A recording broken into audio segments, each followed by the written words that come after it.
എല്ലാവർക്കും നമസ്കാരം. സ്കൂളിലെ റിപ്പോർട്ട് കാർഡ് കിട്ടുമ്പോൾ നമ്മൾ ആദ്യം നോക്കുന്നത് എന്താ? മാർക്കുകളല്ലേ?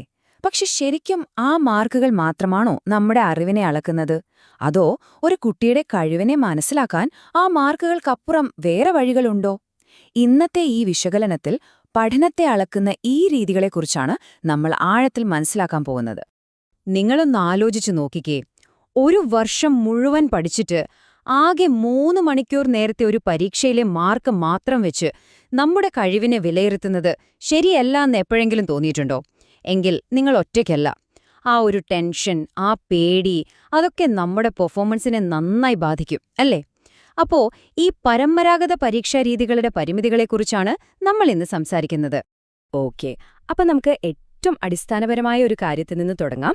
അസസ്മെന്റ്, ഇവാലുവേഷൻ, ഈ 2 വാക്കുകളും നമ്മൾ കേട്ടിട്ടുണ്ടാവും. എന്താ ഇത് തമ്മിലുള്ള വ്യത്യാസം? സിമ്പിളായി പറഞ്ഞ, അസസ്മെന്റ് എന്ന് പറയുന്നത് പഠിക്കുന്നതിനോടൊപ്പം നമ്മളെ സഹായിക്കാൻ വേണ്ടി ഇങ്ങനെ തുടർച്ചയായി ചെയ്യുന്ന ഒരു കാര്യമാണ്. പക്ഷേ ഇവാലുവേഷൻ അങ്ങനെയല്ല. അത് അവസാനം ഇത്രയും പഠിച്ചു എന്ന് പറയുന്ന ഒരു ഫൈനൽ ജഡ്ജ്മെന്റ് ആണ്. ഒന്ന് ഒരു പ്രോസസ്സാണെങ്കിൽ മറ്റത് ഒരു റിസൾട്ടാണ്. അത്രയുള്ളൂ. അപ്പോ ഇന്നത്തെ ഈ ചർച്ചയിൽ നമ്മൾ എന്തൊക്കെയാണ് നോക്കാൻ പോകുന്നതെന്ന് നോക്കാം. ആദ്യം തന്നെ എന്തിനാണ് ഈ പരീക്ഷകൾ, പിന്നെ പഠനത്തിന്റെ 3 ലെവലുകൾ ഏതൊക്കെയാണെന്ന് നമ്മൾ മനസ്സിലാക്കും. അതിനുശേഷം പുതിയ അസസ്മെന്റ് രീതികൾ പരിചയപ്പെടും, സ്കോറിൽ നിന്ന് ഗ്രേഡിലേക്ക് എന്തിനു മാറിയെന്ന് നോക്കും, പിന്നെ അവസാനം ഒരു കുട്ടിയുടെ കംപ്ലീറ്റ് പ്രൊഫൈൽ എങ്ങനെ ഉണ്ടാക്കാം. ഇതൊക്കെയാണ് നമ്മൾ കവർ ചെയ്യാൻ പോകുന്നത്. ശരി, അപ്പൊ നമുക്ക് ആദ്യത്തെ ടോപ്പിക്കിലേക്ക് കടക്കാം. ഇന്നത്തെ കാലത്ത് ഈ വിലയിരുത്തൽ എന്ന് പറയുന്നത് കൊല്ലം അവസാനം നടത്തുന്ന ഒരു പരീക്ഷ മാത്രമല്ല, അതൊരു കണ്ടിന്യൂസ് പ്രോസസ്സാണ്. അതിന് 3 പ്രധാനപ്പെട്ട ലക്ഷ്യങ്ങളുണ്ട്. എന്തൊക്കെയാണ് ആ 3 തലങ്ങൾ എന്ന് നമുക്ക് നോക്കാം. അപ്പോൾ ആ 3 തലങ്ങൾ ഇതാണ്: assessment for learning, assessment as learning, പിന്നെ അസസ്മെന്റ് ഓഫ് ലേണിംഗ്. ഇതൊരു ഫിറ്റ്നസ് കോച്ചിന്റെ കാര്യം പോലെയാണ്. നിങ്ങൾ വർക്കൗട്ട് ചെയ്യുമ്പോൾ കോച്ച് വന്ന് ടിപ്സ് തരുന്നത് പോലെയാണ് ഫോർ ലേണിംഗ്. നിങ്ങൾ തന്നെ കണ്ണാടിയിൽ നോക്കി നിങ്ങളുടെ പോസ്ചർ ശരിയാക്കുന്നില്ലേ? അതാണ് ആസ് ലേണിംഗ്.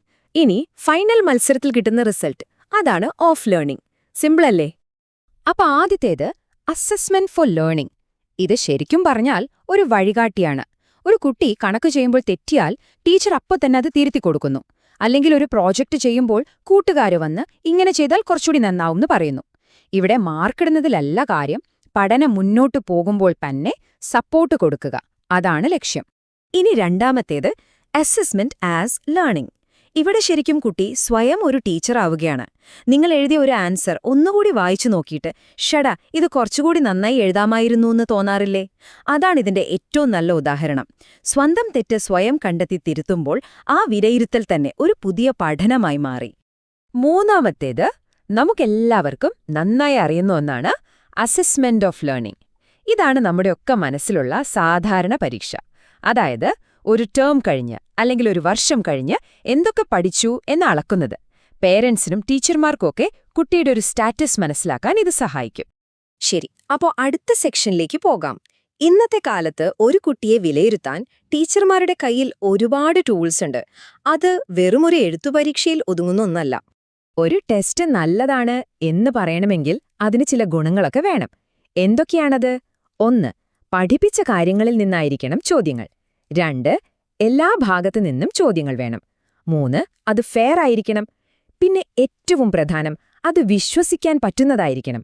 അതായത് ഒരേ കഴിവുള്ളൊരു കുട്ടി പലതവണ എഴുതിയാലും ഏകദേശം ഒരേ മാർക്ക് കിട്ടണം. അപ്പോഴാണ് അതിനൊരു റിലയബിലിറ്റി ഉണ്ടെന്ന് പറയാൻ പറ്റുക. അപ്പോ പരീക്ഷ എന്ന് കേൾക്കുമ്പോൾ തന്നെ പേപ്പറും പേനയും ഓർക്കരുത്.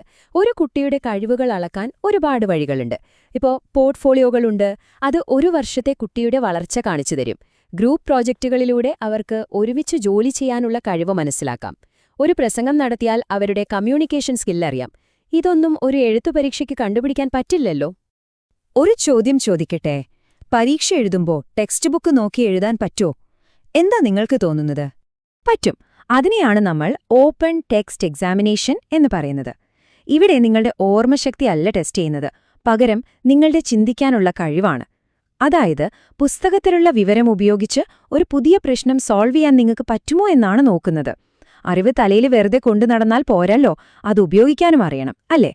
ടെക്നോളജി വന്നതോടെ ഈ രംഗം ആകെ മാറിയിട്ടുണ്ട്. ഓൺലൈൻ എക്സാംസ് നോക്കൂ, ചെലവ് കുറവാണ്, റിസൾട്ട് അപ്പ തന്നെ കിട്ടും, എവിടെയിരുന്നും എഴുതാം. അതുപോലെ ഓൺ ഡിമാൻഡ് എക്സാംസ് എന്നൊന്നുണ്ട്. കുട്ടിക്ക് എപ്പോഴാണോ താൻ റെഡിയായെന്ന് തോന്നുന്നത് അപ്പോൾ പോയി പരീക്ഷ എഴുതാം. ഇത് പരീക്ഷ പേടി ഒരുപാട് കുറയ്ക്കാൻ സഹായിക്കും. അടുത്തത് വളരെ പ്രധാനപ്പെട്ട ഒരു കാര്യമാണ്. പണ്ട് നമുക്കൊക്കെ മാർക്കായിരുന്നു, അല്ലേ? 100-ൽ 95, 98 എന്നൊക്കെ. ഇപ്പോ അതൊക്കെ മാറി ഗ്രേഡ് സിസ്റ്റമായി. എന്തിനാണീ മാറ്റം? ഈ നമ്പറിൽ നിന്ന് അക്ഷരങ്ങളിലേക്ക് മാറിയതിനു പിന്നിൽ കൃത്യമായ കാരണങ്ങളുണ്ട്. ഒന്ന് ആലോചിച്ച് നോക്കൂ. 98 മാർക്ക് കിട്ടിയ കുട്ടിയും 99 മാർക്ക് കിട്ടിയ കുട്ടിയും തമ്മിൽ അറിവിൽ അത്ര വലിയ വ്യത്യാസമുണ്ടോ? ഇല്ല. പക്ഷേ സ്കോറിംഗ് സിസ്റ്റത്തിൽ ഒരാൾ ഫസ്റ്റ് റാങ്കും മറ്റേയാൾ സെക്കൻഡ് റാങ്കുമാണ്. ഇത് കുട്ടികളിൽ ഭയങ്കര സ്ട്രെസ്സും ഒരു ഹെൽത്തി അല്ലാത്ത കോമ്പറ്റീഷനും ഉണ്ടാക്കും. എന്നാൽ ഗ്രേഡിംഗ് സിസ്റ്റം എന്താ ചെയ്യുന്നത്? ഏകദേശം ഒരേ നിലവാരത്തിലുള്ള കുട്ടികളെ ഒരു ബാൻഡിൽ നിർത്തുന്നു. ഇത് ആ ഒരു മാർക്കിന്റെ ടെൻഷൻ ഒഴിവാക്കാൻ ഒരുപാട് സഹായിക്കും. ഈ ടേബിൾ ഒന്ന് നോക്കിക്കേ. ഇതൊരു 9 പോയിന്റ് ഗ്രേഡിംഗ് സിസ്റ്റമാണ്. ഇവിടെ 90 മാർക്ക് മുതൽ 100 മാർക്ക് വരെ കിട്ടുന്ന എല്ലാവർക്കും ഒരേ ഗ്രേഡാണ്, A+. കണ്ടില്ലേ? ആ 98ഉം 99ഉം തമ്മിലുള്ള യുദ്ധം ഇവിടെയില്ല. ഇത് കുട്ടികൾക്ക് വലിയൊരു ആശ്വാസമാണ്. അപ്പോൾ നമ്മൾ ഇത്രയും നേരം സംസാരിച്ച കാര്യങ്ങളൊക്കെ ഒരുമിച്ച് ചേർത്താൽ എവിടെയാണ് എത്തുന്നത്? ആധുനിക വിദ്യാഭ്യാസത്തിന്റെ ലക്ഷ്യം ഒരു കുട്ടിയെ മൊത്തത്തിൽ കാണുക, പൂർണ്ണമായി മനസ്സിലാക്കുക എന്നതാണ്. അവിടെയാണ് CCE, അതായത് കണ്ടിന്യൂസ് ആൻഡ് കോംപ്രിഹെൻസീവ് ഇവാലുവേഷന്റെ പ്രസക്തി. ആ പേരിൽ തന്നെ ഉണ്ടെല്ലാം. കണ്ടിന്യൂസ് എന്ന് പറഞ്ഞാൽ വർഷം മുഴുവനും വിലയിരുത്തുന്നു. കോംപ്രിഹെൻസീവ് എന്ന് പറഞ്ഞാലോ പഠിത്തം മാത്രമല്ല, കുട്ടിയുടെ പെരുമാറ്റം, ആരോഗ്യം, കലാകായിക കഴിവുകൾ എല്ലാം, അക്ഷരാർത്ഥത്തിൽ എല്ലാം പരിഗണിക്കുന്നു. അപ്പോ ഇതിന്റെ എല്ലാം കാതൽ എന്താണ്? ഒരു കുട്ടിയെ വെറും ഒരു മാർക്ക് ഷീറ്റിലെ അക്കങ്ങളായി ചുരുക്കരുത്. പകരം ആ കുട്ടിയുടെ ഒരു കംപ്ലീറ്റ് പ്രൊഫൈൽ ഉണ്ടാക്കുക. അതാണ് CCEയുടെ ലക്ഷ്യം. ശരിക്കും ഇതിന്റെയൊക്കെ പിന്നിലുള്ള ഫിലോസഫി വളരെ ലളിതമാണ്, എന്നാൽ വളരെ ശക്തവുമാണ്. വിലയിരുത്തലിന്റെ ലക്ഷ്യം കുട്ടികളെ റാങ്ക് തിരിക്കലല്ല, മറിച്ച് ഓരോ കുട്ടിക്കും അവരുടെ കഴിവിന്റെ പരമാവധിയിലേക്ക് വളരാൻ സഹായിക്കുക എന്നതാണ്. അപ്പോൾ നമ്മൾ തുടങ്ങിയയിടത്തേക്ക് തന്നെ തിരിച്ചുവരാം. ഇത്രയും കാര്യങ്ങൾ മനസ്സിലാക്കിയ സ്ഥിതിക്ക് ഒന്നുകൂടി ആലോചിച്ചു നോക്കൂ.